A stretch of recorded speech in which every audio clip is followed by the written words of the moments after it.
Pelabuhan KBN. Wow, asapnya.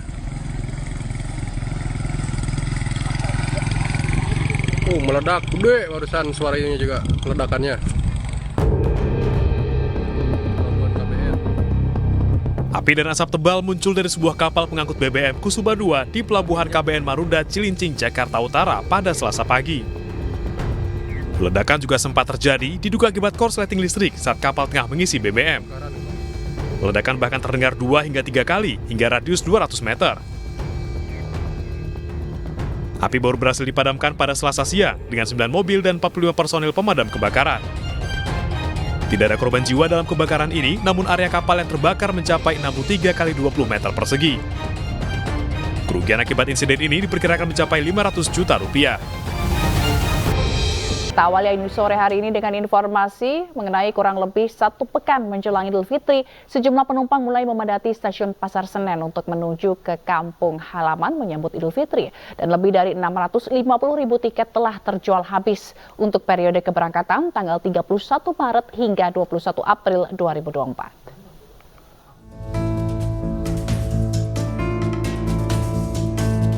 Kurang lebih 1 pekan menjelang Idul Fitri, situasi di stasiun Pasar Senen, Jakarta mulai dipadati para penumpang untuk mudik lebih awal.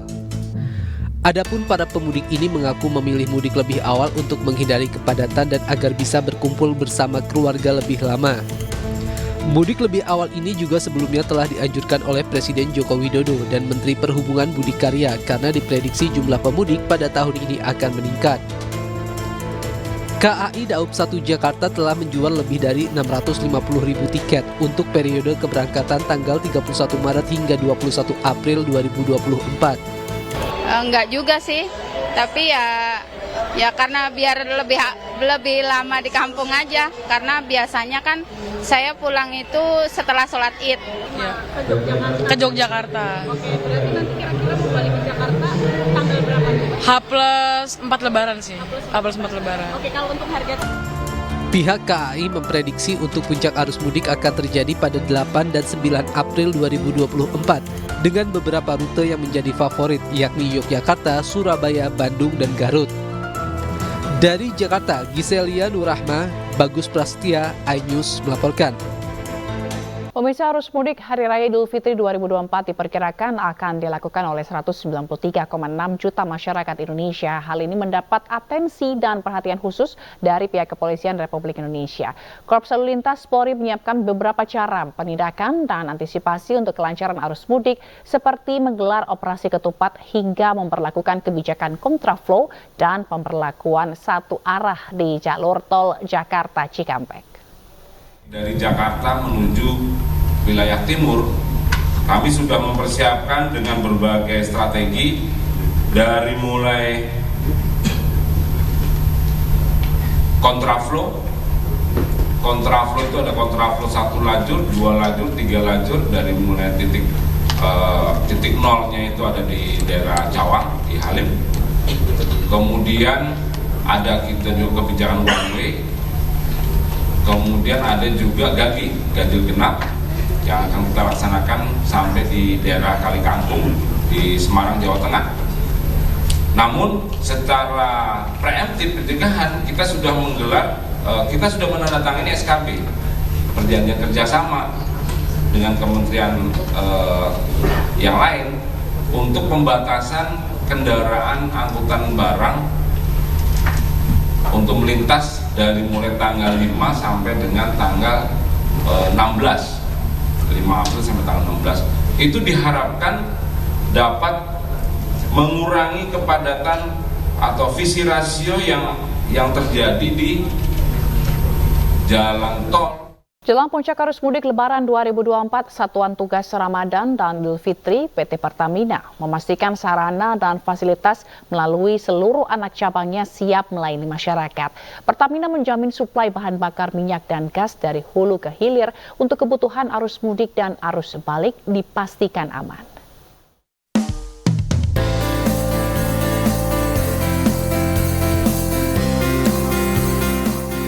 Satuan Tugas Ramadan dan Idul Fitri atau RAFI menjamin kebutuhan asupan bahan bakar minyak dan gas bagi masyarakat yang akan mudik dipastikan aman. PT Pertamina bersama dengan subholding anak perusahaannya dari hulu sampai hilir bersinergi guna memastikan kebutuhan bahan bakar minyak dan gas aman mulai dari penyediaan stok bahan, pengolahan, hingga pendistribusian. Hal tersebut disampaikan langsung Vice President Corporate Communication PT Pertamina, Fajar Joko Santoso. Ia pun mengatakan jika PT Pertamina juga membuat sarana fasilitas dan layanan bagi para pemudik, di antaranya layanan promosi, serambi Pertamina yang disiapkan di 6 titik rest area, dan layanan motoris untuk mengantar bahan bakar bagi pemudik yang mogok dan terjebak kemacetan. Ya, jadi setiap tahun secara rutin ya kami membentuk Satuan Tugas Ramadan Idul Fitri Satgas Rafi 2024 tahun ini. Jadi Pertamina dari hulu sampai hilir memastikan bahwa keseluruhan sarana, prasarana, fasilitas, infrastruktur semua beroperasi secara maksimal, secara optimal, semuanya dalam kondisi siap untuk memastikan pasokan dan juga distribusi BBM, LPG dan juga aftur untuk penerbangan dapat terdistribusikan dengan baik kepada masyarakat sehingga masyarakat dapat menjalani mudik nanti tanpa kekhawatiran akan adanya gangguan pasokan BBM dan LPG. Untuk memastikan penyaluran bahan bakar aman, PT Pertamina juga menyiapkan 1.790 SPBU untuk melayani masyarakat, 5.000 agen LPG siaga, dan 200 truk tangki di SPBU sebagai antisipasi peningkatan konsumsi energi jelang libur Lebaran. Dari Jakarta, Muharlin dan Sutrisno, iNews melaporkan. Kembali bersama kami pemirsa dalam sidang sengketa Pilpres 2024 di Gedung MK yang digelar sejak Selasa pagi, Ketua Mahkamah Konstitusi sempat menegur Ketua KPU yang diduga tertidur saat sidang. Ketua KPU diduga tertidur saat mendengarkan kesaksian Guru Besar Ilmu Ekonomi Pembangunan Universitas Pajajaran, Didin Damanhuri. Terima kasih, Yang Mulia. Dari termohon ada pertanyaan? Pak Hasim tidur ya? Tidur. Setelah adanya Pilpres ini, bansos itu masih cukup besar dan masih juga tetap perlu dilakukan. Terima kasih, Yang Mulia. Dari termohon ada pertanyaan? Pak Hasim tidur ya? Tidur. Dari pihak terkait? Ada, Yang Mulia. Akan Silakan. disampaikan oleh rekan yang di belakang. Silakan.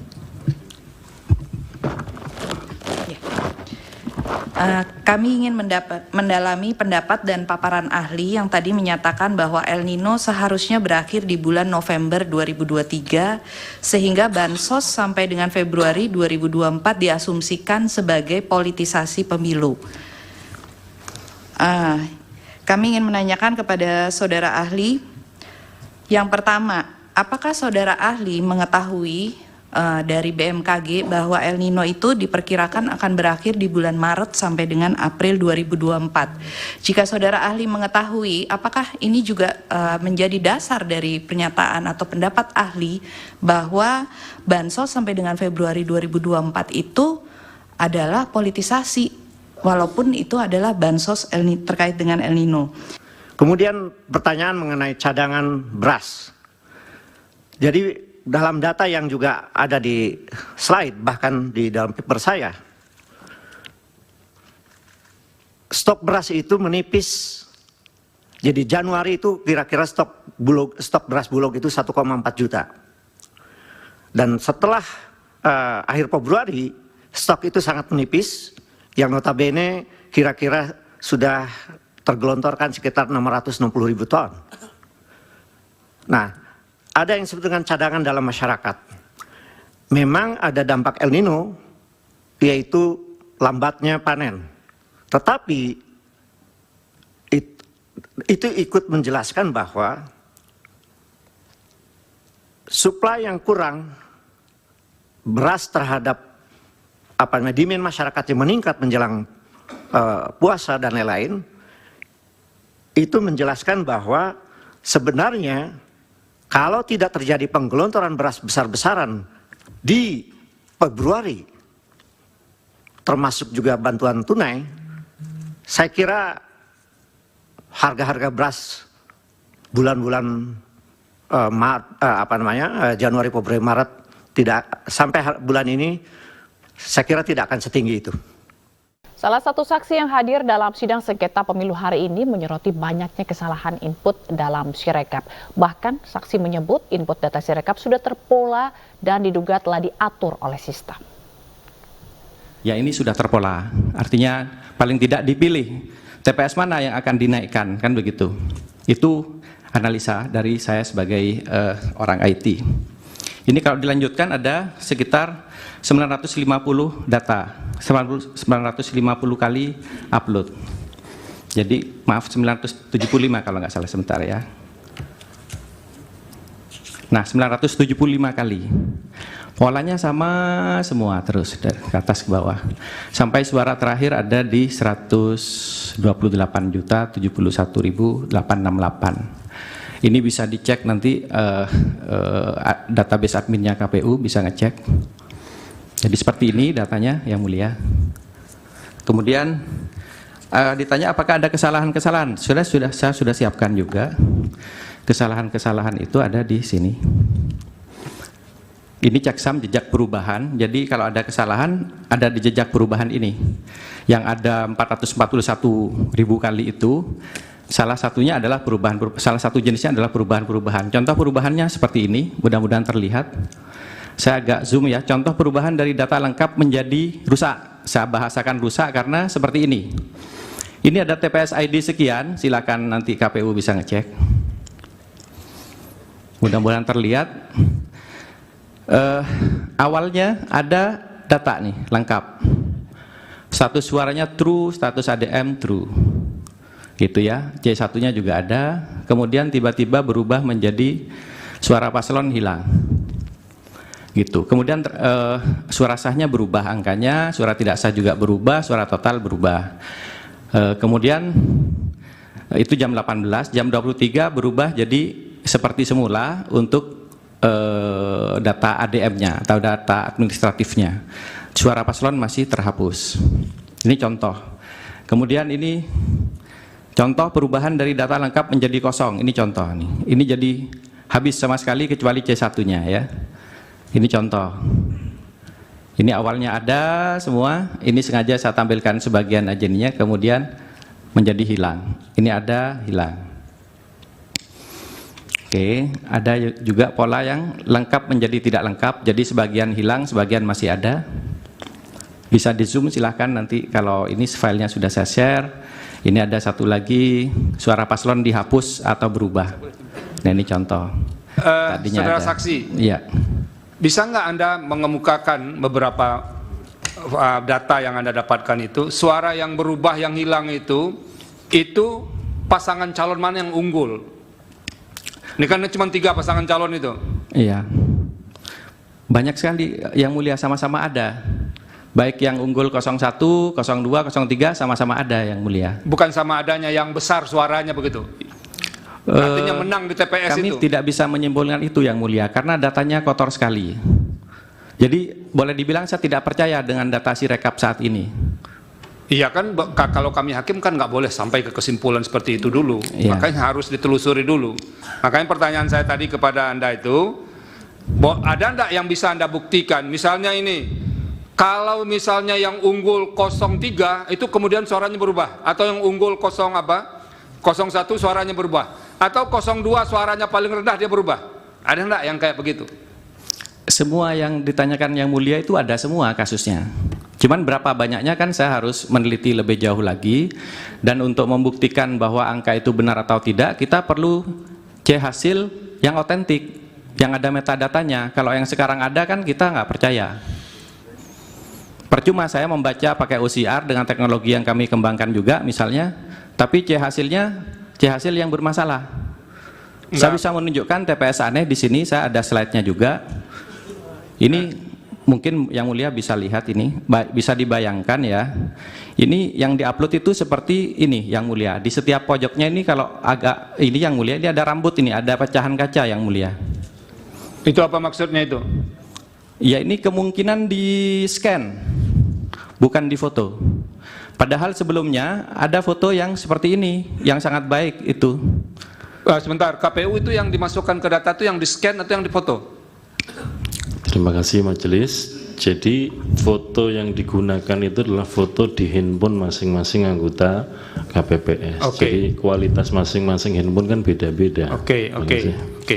Jadi itu jawabannya. Silakan yang akan dilanjutkan. Yang mulia, kalau seperti ini pasti bukan dari handphone yang mulia. Kalau ini hasil scan ya? Ini bisa dilihat ini dan sama semuanya. Masa handphone seperti ini? Ada cam scanner, macam-macam saya temukan. Ada yang warnanya hitam, bukan biru tulisannya. Ini sudah saya contohkan nih, kalau yang mulia menanyakan yang tadi, saya sudah buat slide ini. Jadi yang penggelembungan ke 02 ada, yang 01, 03 dinolkan ada, bahkan C1 diganti dengan C1 dari, atau C hasil dari TPS lain. C1 diedit, ada yang mulia. Nah, pertanyaan kita, ini sekali lagi pertanyaannya mungkin sulit dijawab ya. Kira-kira berapa sih jumlah yang dibegitukan? Dari hasil Anda saja. Sekali lagi saya tidak bisa menjawab kalau tidak diberikan C hasil yang otentik yang mulia. Kami berharap di sini karena ada Bawaslu, mudah-mudahan Bawaslu berani memberikan. Sementara saksi dari tim Ganjar Mahfud, Mehmet Ali Jaya menyebutkan ada aparat yang dipimpin camat melakukan yel-yel dengan menggunakan baju Prabowo Gibran. Aparat yang dipimpin camat yel-yelan memakai baju Prabowo Gibran di malam hari. Waktunya jam 9, tempatnya di Ketua RW.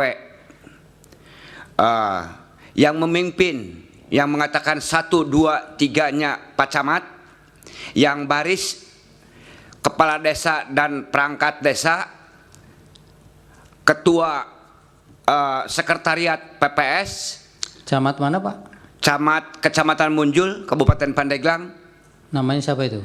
Haji Rudianto SH. Kepala Desanya Haji Eka Surya Setiawan. Anggota sekretariat PPS-nya Puji Setiabudi, operator desa Api Pudin, bendahara desa Ahmad, ketua RT 03 Sutarman, sebagai itu tempatnya itu Pak, di lokasinya. Terus yang lainnya Enjet, itu ketua RW 02. Orang tersebut dipimpin oleh Camat Rudianto SH, itu yang dikatakan 1, 2, 3, dan yang memimpin di barisan itu sekretariat PPS, orang sekretariat PPS Puji Setiabudi. Semua ada berapa itu? Semuanya ada 7 orang berikut camat, tapi yang di belakangnya masyarakat banyak gitu Pak. Oh, berapa orang? Semua yang sudah ada bukti aja yang sudah dipanggil ke Bawaslu itu kan saya tindak lanjuti, itu sudah 18 orang yang dipanggil. Saudara nggak ikut? Saya juga dipanggil, ikut hari pertama saya, hari kedua Pak Kepala Desa dan lain-lainnya itu hari kedua. Semuanya yang sudah dipanggil di Bawaslu itu 18 orang. Tapi sampai dengan hari ini saya tidak mendengar dan tidak tahu tindakannya itu seperti apa. Waktu kegiatan itu saudara ikut tidak? Waktu kegiatan di kampung saya melihat, karena itu di kampung saya, dekat saya. Tidak ikut ya tapi ya? Tapi tidak ikut saya, karena orang-orang itu semua sudah tahu bahwa saya orang kader PDI Perjuangan. Saksi tim Ganjar Mahfud, Mukti Ahmad juga menyebut terjadi ketidaknetralan Bupati, Wakil Bupati, Sekda, Kepala Dinas, serta Kepala Desa di Kabupaten Labuan Batu Utara, Sumatera Utara saat Pilpres 2024. Pejabat daerah dan ASN diwajibkan datang senam sehat dengan menggunakan baju berwarna biru muda diiringi musik yang menyuarakan 02 paling pas. Baik, Yang Mulia, saya ingin menyampaikan terjadi ketidaknetralan dan keberpihakan Bupati, Wakil Bupati, Sekda, Kepala Dinas, serta seluruh Kepala Desa di Kabupaten Labuan Batu Utara, dengan Sumatera Utara ini ya? Sumatera Utara dengan melaksanakan senam sehat, di mana ASN, Kepala Desa seluruhnya diwajibkan untuk datang dengan menggunakan baju berwarna biru muda. Ini sebagian besar masyarakat atau ASN Yang Mulia, semua dan ASN? Kepala Desa, Perangkat Desa. Acaranya apa bisa berkumpul sebanyak itu? Acaranya sebenarnya kalau kami menilai itu kampanye yang mulai, tapi dibungkus dengan senam sehat. Senam sehat ada door prize-nya, sehingga para ASN, kepala desa dan perangkat desa hadir. Ada didengar orasinya atau pesan-pesan dari? Kalau itu tidak saya dengar yang mulia, tapi musiknya waktu senam itu ya yang oke gas paling nomor 2 paling pas itu yang mulia. Diulang coba. Ini yang mulia.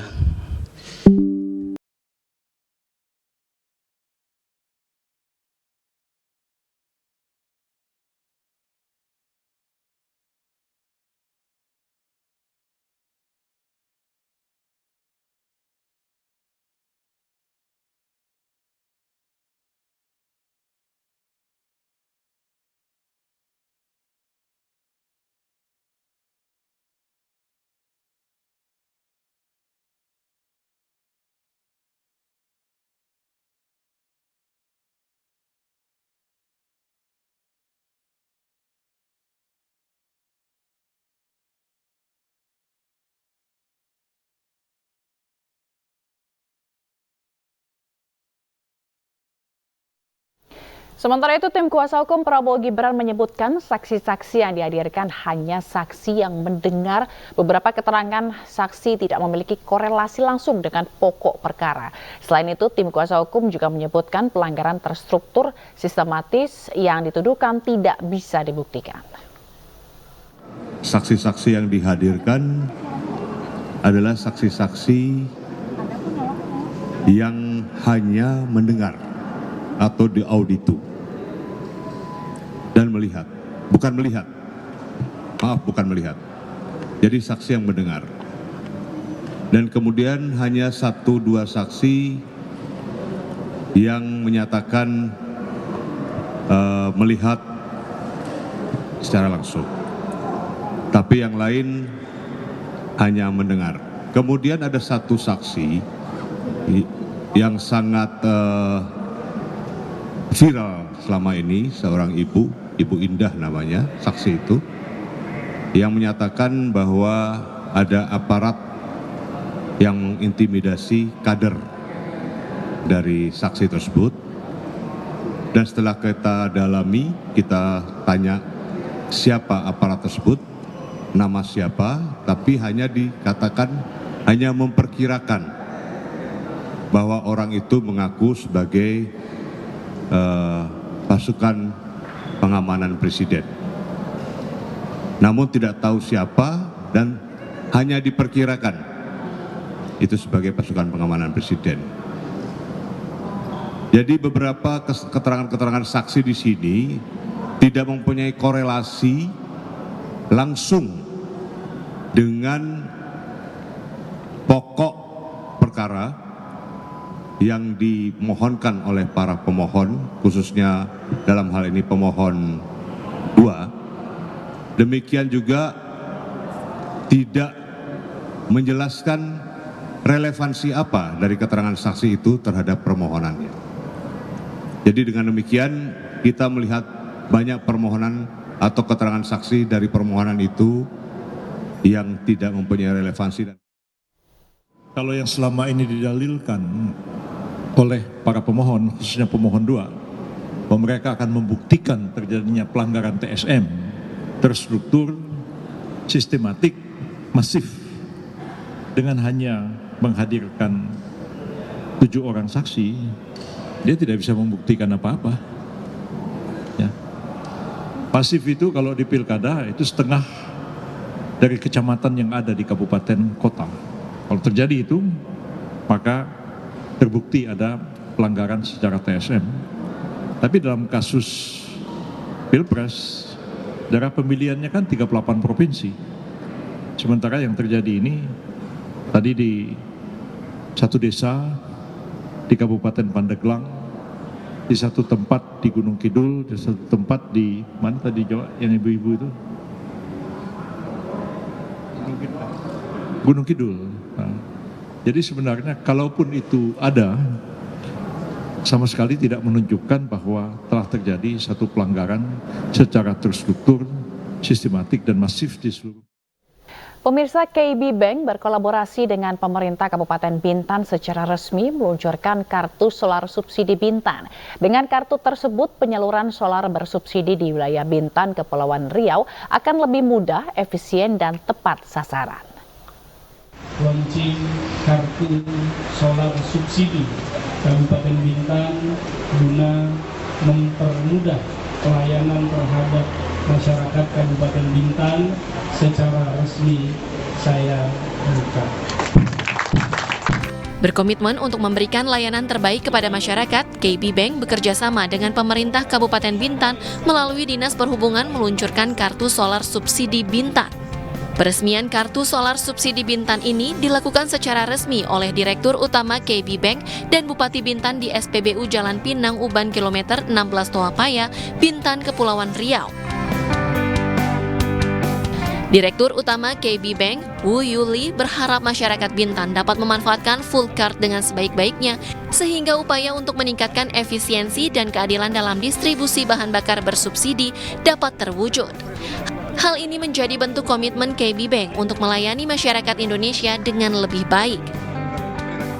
시민들도 훨씬 편안하게 거래를 할 수 있고 혜택을 누릴 수 있기를 기대하고 그것을 위해서 최선을 다해 지원하겠다. Bupati Bintan Robi Kurniawan berharap kemitraan strategis dengan KB Bank akan membuat penyaluran solar bersubsidi lebih transparan dan tepat sasaran. Kita menggunakan KB Bank ataupun Bank Bukopin, dan ini sebagai inovasi dari pemerintah Kabupaten Bintan untuk bisa lebih memudahkan pelayanan terkait solar subsidi ke masyarakat.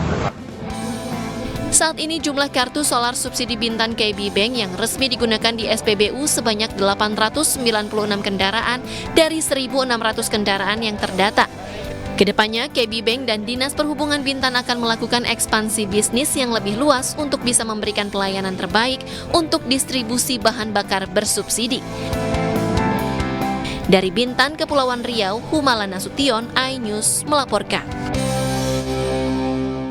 Penyidik Kejaksaan Agung menggeledah rumah tersangka Harvey Moise, suami Sandra Dewi, dan menyita sejumlah mobil mewah.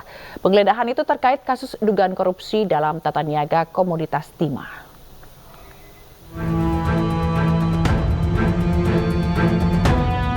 Kejaksaan Agung telah menyita sejumlah barang, diantaranya sejumlah jam tangan serta 2 mobil mewah dari kediaman tersangka Harvey Moise. Salah satu yang disita diduga mobil mewah pabrikan Inggris bermesin 6.592 cc yang dihadiahkan Harvey Moise untuk ulang tahun istrinya Sandra Dewi yang ke-40 Agustus lalu dengan harga beli berkisar 18 hingga 25 miliar rupiah. Penyitaan dilakukan saat penyidik Kejaksaan Agung menggeledah rumah mewah Harvey Moise di Bilangan Pakubuwono, Kebayoran Baru, Jakarta Selatan. Tidak menutup tersangka, Harvey Moise dikenakan tindak pidana pencucian uang. Rekening milik tersangka diblokir untuk menelusuri aliran dana terkait kasus korupsi tata niaga komoditas timah. Kami selalu menelusuri juga potensi adanya TPPU, ya, sehingga itu sudah menjadi produk kami. TPPU sudah kita lakukan, bahkan hari nanti memang sudah kita sangkakan dalam tindak pidana pencucian uang, tidak tertutup kemungkinan terhadap AF, ya, terkait dengan ada tindakan pemblokiran dan sebagainya dengan rekening yang bersangkutan dan yang lain-lain, bahwa pemblokiran sudah lama kita lakukan pada saat awal-awal penyidikan ini, ya, jadi bukan hanya baru sekarang ini, oke, dan itu masih terus. Suami Sandra Dewi, Harvey Moise, ditetapkan tersangka dan dijebloskan ke tahanan 27 Maret lalu. Tersangka ditahan dengan isolasi selama 7 hari sejak awal ditahan. Dari Jakarta, Helmi Sanjangbati, iNews melaporkan.